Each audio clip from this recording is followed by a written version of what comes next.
Hello students, welcome to Expansion Path Academy, Day 10 of your Economics Domain classes. तो students, आज जो हमारा topic है वो है methods of calculating price elasticity of demand.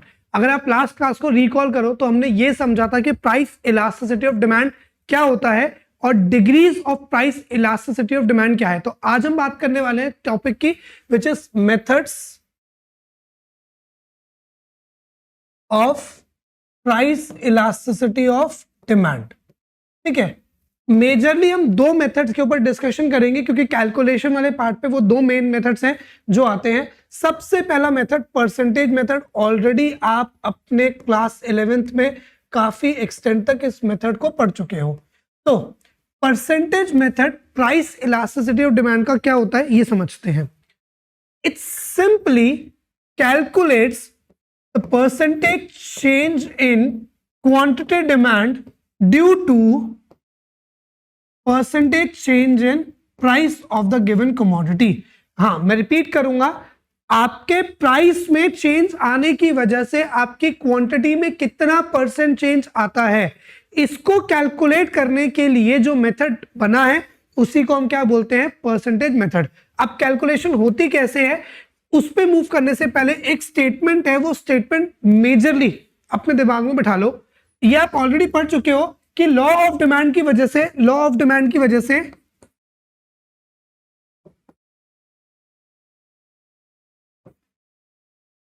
Price and quantity demand are inversely related. हमने पढ़ा था ना कि प्राइस और क्वांटिटी डिमांड में रिलेशनशिप कैसा होता है, इनवर्स. सिंपली कि अगर प्राइस बढ़ेगा तो क्वांटिटी डिमांड हमारी फॉल करेगी, प्राइस कम होगा तो क्वांटिटी डिमांड हमारी राइज करेगी. यही चीज हमने समझी थी. ठीक है, इसकी वजह से जो आपका प्राइस इलास्टिसिटी ऑफ डिमांड होता है इसका कोफिशिएंट जो है वो हमेशा क्या रहेगा स्टूडेंट्स, नेगेटिव रहेगा. इसका मतलब आप जब भी price elasticity of demand calculate करोगे तो you will always get negative result. आपको हमेशा माइनस में आंसर आएगा, लेकिन for the sake of simplicity calculations में हम उस माइनस को यूज नहीं करते, क्योंकि अगर उस माइनस को यूज करेंगे तो वो जो आपको पता है ना, माइनस से माइनस के कॉम्बिनेशन में चीजें डिफरेंट ऑर्डर में जाती हैं. तो इस वजह से हमें ये चीज फॉर्मूले में राइट डाउन करते वक्त, तो आपका तो ऑब्जेक्टिव है, आपको प्रॉब्लम ही नहीं है, बट सॉल्व करते वक्त आपको इसको दिमाग में रखना है कि माइनस जस्ट आपको दिमाग में रखना है, याद रखने के लिए कि आंसर जो है वो नेगेटिव आना है और फाइनली आंसर में नेगेटिव को आपको टिक करना है, बट यूज कहीं नहीं करना. ठीक है, इस बात को आप याद रखोगे. चलो आगे मूव करते हैं मेथड के टूवर्ड्स. तो मेथड बहुत सिंपल है कि EP which is price elasticity of demand equals to percentage change in quantity demanded due to percentage change in price. ठीक है, आपके क्वांटिटी डिमांड में कितना चेंज आएगा आपके प्राइस में चेंज आने की वजह से, उसे हम क्या बोलेंगे, प्राइस इलास्टिसिटी ऑफ डिमांड. ठीक है, ओके. अब सवाल ये आता है कि अगर किसी क्वेश्चन में percentage change in quantity demand नहीं दे रखा हो तब क्या करेंगे, और परसेंटेज चेंज इन प्राइस नहीं दे रखा हो तब क्या करेंगे. तो अगर नहीं दे रखा तो percentage change in quantity demand निकालने का बहुत सिंपल तरीका है कि मेरी क्वांटिटी में कितना चेंज आया, change in quantity divide by initial quantity. This Q is initial quantity. तो क्वांटिटी में कितना चेंज आया, पहले कितनी थी, मल्टीप्लाई बाय 100. ये क्या आ गया, परसेंटेज चेंज इन क्वांटिटी.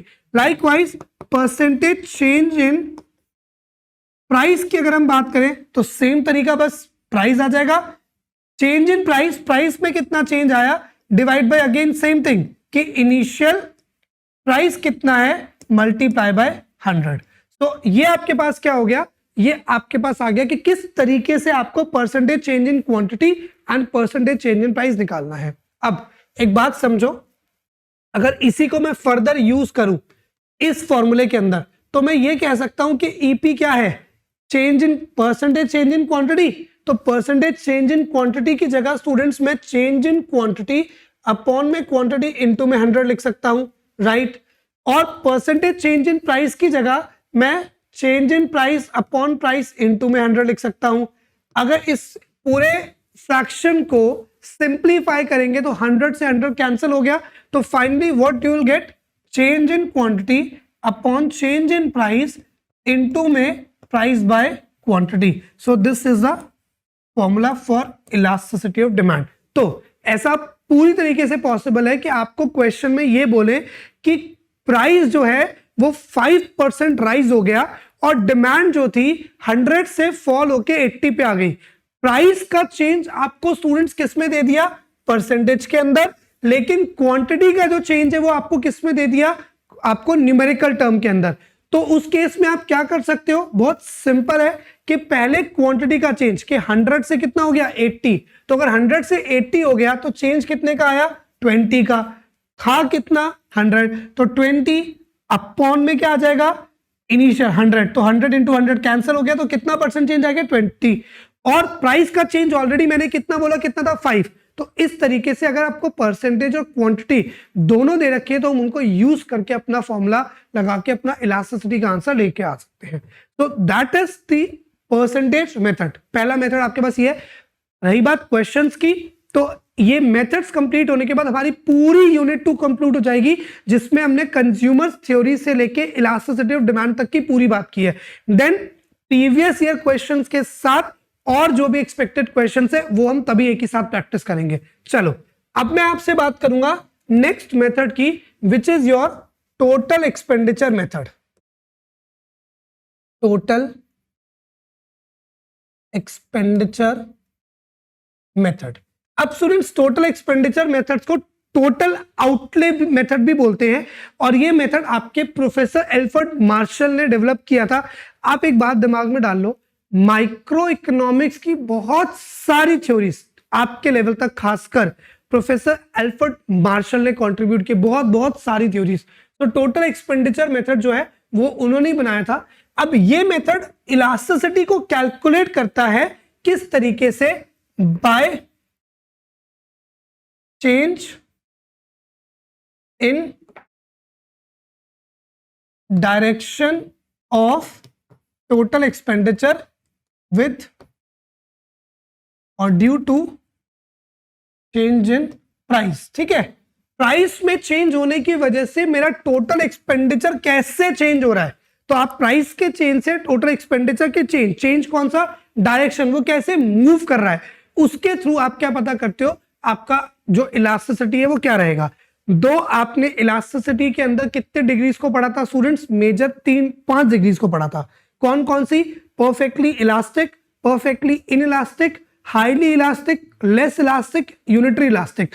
लेकिन इस मेथड के अंदर, टोटल एक्सपेंडिचर मेथड के अंदर हम लोग क्या स्टडी करते हैं, मेन 3 डिग्रीज को ही स्टडी कर पाते हैं. प्योर तरीके से ग्राफिकल मेथड है, समझना ध्यान से. ये एक्स एक्सिस आ गया, ये ओरिजिन आ गया, ये हमारा प्राइस आ गया. ठीक है, इस एक्सिस पे हमारे पास क्या है, प्राइस, ये वाई एक्सिस है.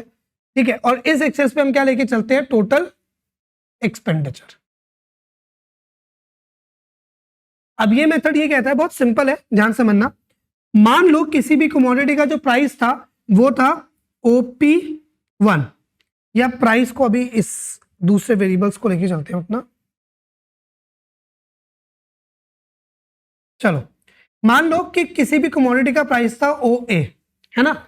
उस OA एक्सपेंडिचर प्राइस पे जो कंज्यूमर था, मान लो वो इतना कुछ भी अमाउंट जो है लेस दिस से OV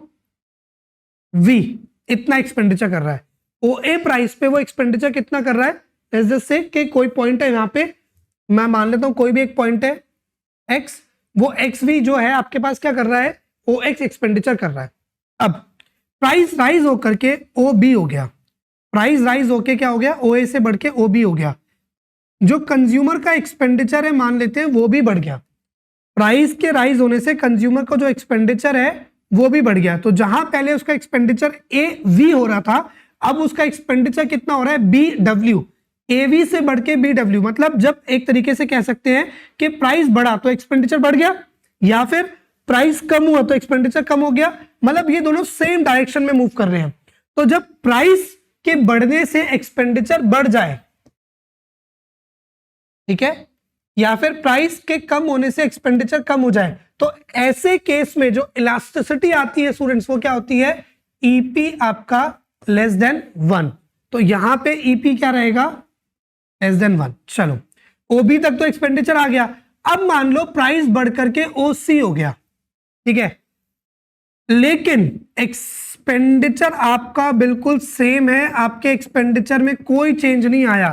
तो या तो आप ये कह लो कि आपका प्राइस कम हो गया तब भी एक्सपेंडिचर उतना ही है, प्राइस बढ़ गया एक्सपेंडिचर फिर भी उतना ही है। तो प्राइस के बढ़ने या प्राइस के कम होने से एक्सपेंडिचर जो है वो क्या रहे, सेम, तो उस केस में आपका ईपी स्टूडेंट्स क्या हो जाएगा, 1।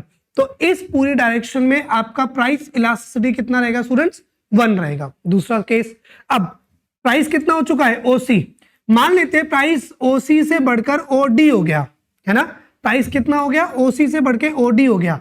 और क्योंकि आपका प्राइस बढ़ा है और प्राइस के बढ़ने की वजह से आपका जो एक्सपेंडिचर है वो क्या हो गया, कम। यहां पे इस पॉइंट को मैं नाम दे देता हूं एक्स, तो कोई दिया नहीं था ना, ये इसको डिलीट कर देते, रुको, हाँ जी, एक्स हो गया। और आपका जब प्राइस बढ़ा यहां पे तो एक्सपेंडिचर कम हो गया, मान लो ये पॉइंट वी डब्ल्यू पी दे देते हैं, है ना। तो प्राइस आपका जब बढ़ा तो एक्सपेंडिचर कम हो गया, या फिर कह सकते हैं प्राइस कम हो तो एक्सपेंडिचर बढ़ गया। मींस प्राइस के बढ़ने से अगर एक्सपेंडिचर कम हो जाए या प्राइस के कम होने से एक्सपेंडिचर अगर बढ़ जाए, मतलब दोनों अपोजिट डायरेक्शन में, यहां पे क्या था, सेम डायरेक्शन, यहां पे क्या है, अपोजिट डायरेक्शन। तो अगर दोनों अपोजिट डायरेक्शन में मूव करेंगे तो उस केस में आपका ईपी क्या रहेगा, ग्रेटर देन 1।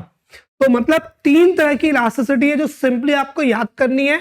दोनों सेम डायरेक्शन में मूव करेंगे, सेम डायरेक्शन में मतलब एक प्राइस बढ़े एक्सपेंडिचर बढ़े, प्राइस कम हो एक्सपेंडिचर कम हो, तो EP less than 1 which is less elastic demand.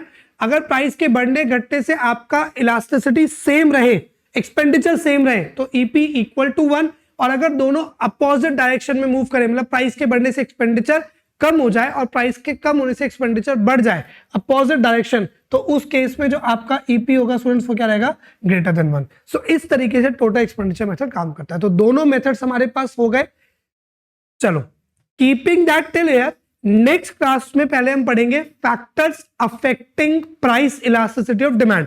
मतलब जो ये हम चीजें पढ़ रहे हैं कि कब आपकी डिमांड इलास्टिक होगी, कब आपकी डिमांड इनइलास्टिक होगी, तो कौन कौन से रीजंस होते हैं जिनकी वजह से डिमांड इलास्टिक या इनइलास्टिक कैटेगरी में फॉल करती है। तो नेक्स्ट क्लास में वो पढ़ेंगे एंड देन उसके बाद हमारा पूरा यूनिट क्या हो गया, कंप्लीट। ठीक है स्टूडेंट्स, आई जस्ट होप आपको यहां तक सब कुछ समझ में आया होगा। प्लीज चैनल को सब्सक्राइब करें, अपने फ्रेंड्स के साथ जरूर शेयर करो, और कोई डाउट होता है तो डिस्क्रिप्शन बॉक्स में आपको हमारे वेबसाइट का लिंक मिल जाएगा, वहां से आप अपनी सीयूईटी की और क्लास 11-12 की कोई भी कोर्सेज को परचेज भी कर सकते हो। थैंक्स।